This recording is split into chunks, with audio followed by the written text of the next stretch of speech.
Halo teman, ketemu kembali dengan saya, Dewi.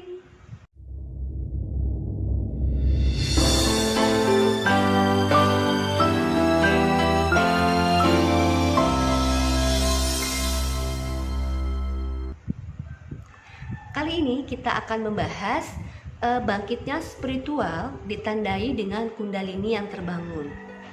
Nah, pada video saya sebelumnya kita sudah membahas apa tanda-tanda seseorang yang spiritualnya sudah terbangun. Nah, pada video kali ini itu ada benang merahnya ya, ada hubungannya. Orang yang spiritualnya terbangun itu karena sudah ada energi hidup yang terbangun juga. Nah, energi hidup yang terbangun ini yang disebut dengan kundalini. Jadi apa sih yang dimaksud dengan kundalini itu? Jadi kundalini adalah spirit energi atau energi hidup, energi jiwa. Nah, dia akan terbangun itu dengan meliputi menghidupkan, mengaktifkan cakra-cakra, 7 cakra mayor pada manusia, ya kan? Seperti kita ketahui, manusia itu memiliki 7 cakra mayor dalam diri kita. Yang pertama adalah cakra dasar. Cakra dasar itu terletak di tulang ekor ya. Yang kedua adalah cakra seks. Jadi cakra seks itu terletak pada tulang kemaluan atau pelvis. Yang ketiga adalah cakra manipura. Cakra manipura itu terletak pada di bawah pusar itu 3 ruas jari. Yang keempat adalah cakra jantung. Yang kelima adalah cakra tenggorokan. Yang keenam adalah cakra ajna atau mata ketiga.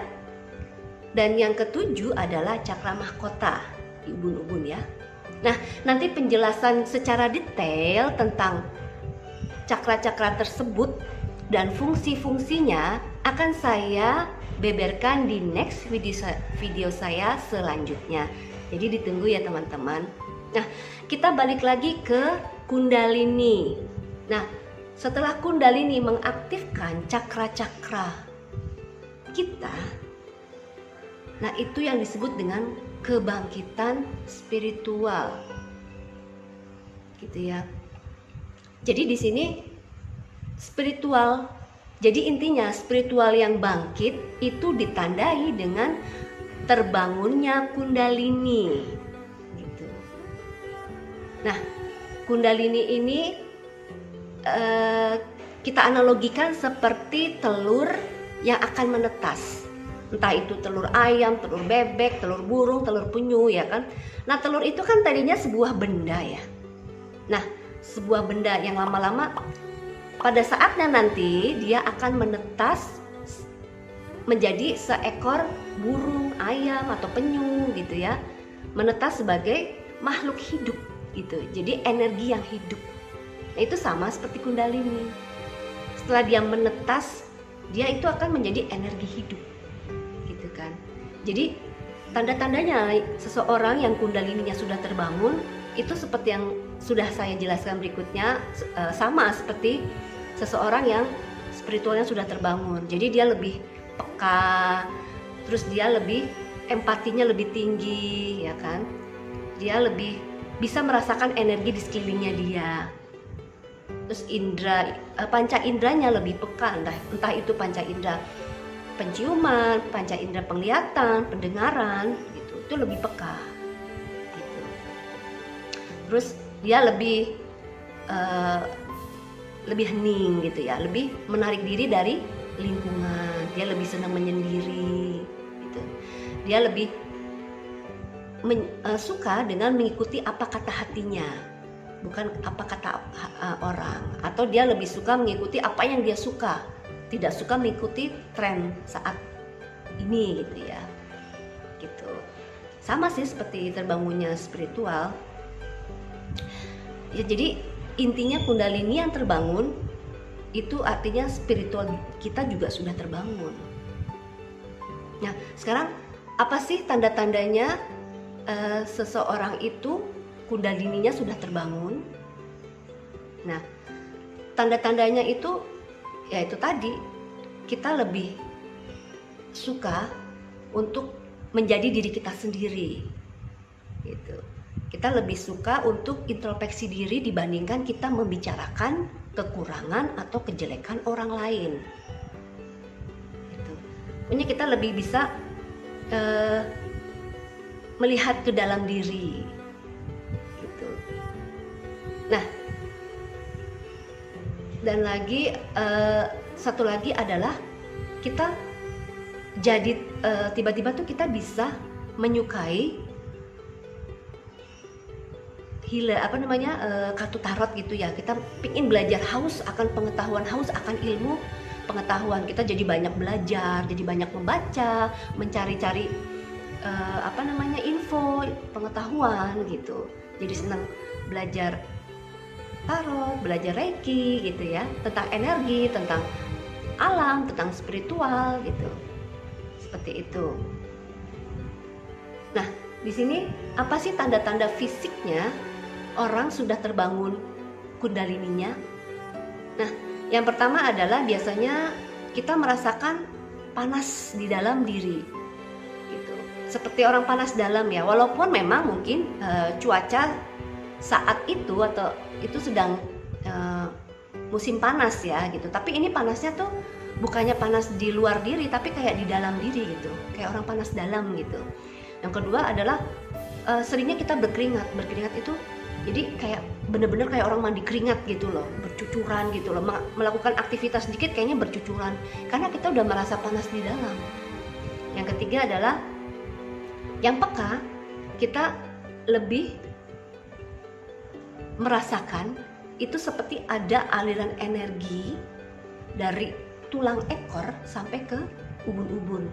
Jadi aliran energi ini seperti berputar, seperti spiral, energi yang panas ya, berputar seperti spiral gitu. Dia naik dari tulang ekor sampai ke ubun-ubun. Dan ada juga yang merasakan kuping panas.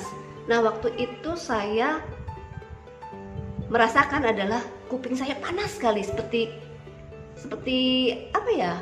Itu cabai lah, kayak kuping saya itu kayak kena cabai gitu atau kena balsem gitu ya, panas sekali sampai merah gitu. Ini kenapa kuping saya panas gitu kan? Terus menjalar kayak gitu, ada yang menjalar di tubuh panas gitu. Yang keempat itu adalah badan itu terasa pegal atau linu atau lelah sekali, benar-benar lelah, tapi kita tidak melakukan aktivitas pun merasa lelah gitu kan.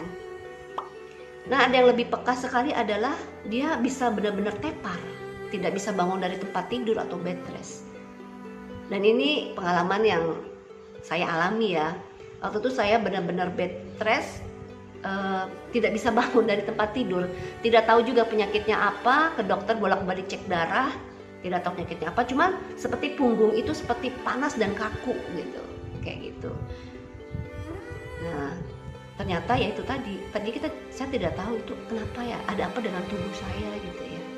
Nah, setelah kita jadi haus info, kita jadi baca-baca kan, apa sih sebenarnya terjadi dengan diri saya, kita cari tahu tuh info-info ya kan. Oh, ternyata seperti ini, ada kundalini yang terbangun gitu.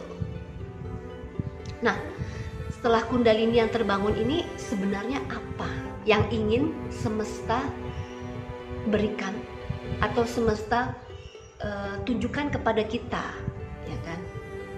Nah, tujuannya yaitu tadi, satu, kita lebih bisa mencari jati diri yang ada di kita, mencari guru. Sebenarnya manusia itu adalah guru bagi dirinya sendiri. Manusia itu seperti kitab hidup. Nah, dengan naiknya kundalini, dengan terbangunnya kundalini, sebenarnya artinya adalah manusia disuruh mencari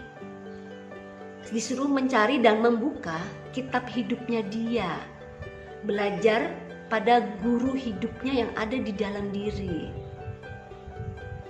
Kita ini kan hidup di dunia ini kan seperti pengembara ya, pengembara dan seorang pelajar, selalu belajar dan belajar. Nah, jadi kita diberi kesadaran, kita dibenturkan pada suatu hal, itu kita seperti diberi trigger ya, diberi kesadaran bahwa pelajaran apa sih yang ingin kita petik dari suatu masalah itu. Begitupun dengan kundalini yang terbangun. Nah, artinya di sini kita lebih mempersiapkan diri untuk masuk ke dalam diri, untuk lebih hening. Lebih bagus lagi apabila kita melakukan meditasi atau yoga. Lakukan meditasi yang paling sederhana, yaitu kita dengan duduk. Kita dengan duduk santai, ya kan? Atau dengan boleh duduk, boleh di lantai atau kita di bangku gitu ya. Yang penting adalah posisi kita santai, ya kan? Tubuh kita tuh santai. Kita atur nafas, kita lihat keluar masuknya nafas kita. Itulah Tuhan yang hadir di dalam hidup kita. Kita menikmati setiap keluar masuknya nafas kita. Kita belajar dari yang sederhana, simple itu aja dulu. Nah, kalau kita udah semakin bisa menundukkan pikiran kita dari segala macam pikiran-pikiran yang berloncat-loncatan di dalam otak kita sudah bisa menundukkan dan mengheningkan pikiran kita. Nah, itu bisa lebih ke tahap yang lebih expert lagi ya, meditasi untuk macam-macam nanti kita pelajari juga dari next video saya berikutnya ya. Jadi ya teman, segitu dulu penjelasan saya tentang kundalini.